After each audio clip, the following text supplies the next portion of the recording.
Hi there, my name is Maria Alessandri, and I want to tell you about a book that I am putting together called Ask Like You Mean It. Tiny bit of background first. I am the founder and owner of the Horse and People Project, which is a coaching facility in a small town in Maryland near Annapolis. My actual background, educational background, is MBA and corporate. I worked project management for over 20 years. And I also have 5 kids, so I have a lot of varied experience. But with Horse and People, I was able to combine 2 of my passions, which is one is animal behavior and the second one is personal development.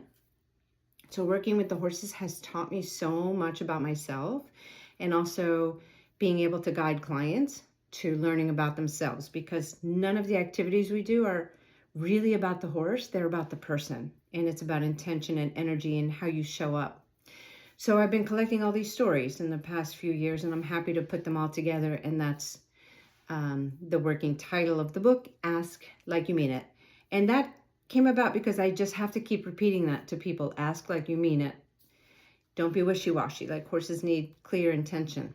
So the goal of the book and all the stories really would be that the reader would see themselves in the stories and be able to make a small change. So it's small, everyday, practical changes that they could make that could help improve a relationship in their life. So I like to say, whether it's leadership at home or at work, so from the boardroom to the backyard, some of the skills are the same. The communication skills are really the same. So I want to tell you a quick story. I had a lady that was working with one of my horses named Rocky, and she would get him out of the field, bring him out, and we would do some things with him. A few months in, she came to me, she said, I can't get him out of the field anymore. He won't come. And I thought that was odd because Rocky really didn't refuse much at all. He's a really good boy. So I said, let me watch you. Let me see what you're doing. So I hid behind one of the stalls and I watched. She went out, she put the halter on, and she started walking him out of the pasture. And then every few feet she would stop and she would turn around and she would pat him. And then she would turn around and then she would continue walking, and then she would stop, turn around, pat him. And then by the 3rd time that she did this, every few feet, then Rocky just planted his feet, and I could see what she was talking about, that he at that point refused to move. And it was obvious that they were having a problem. So I asked her, why are you stopping? I said, because what I see is every time you stop, you're actually turning this into a question.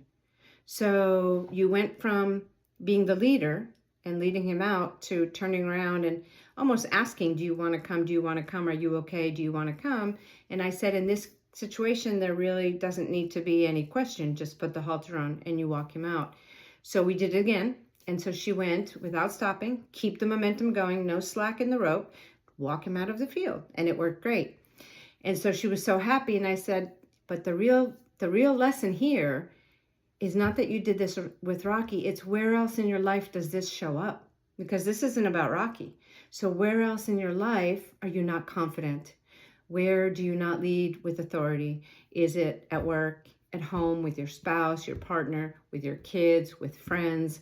So that's the real lesson that the horse helps bring out in us, that we can take home and try to tweak a little bit. So that is one of the stories in the book. So thank you for listening, and remember, ask like you mean it.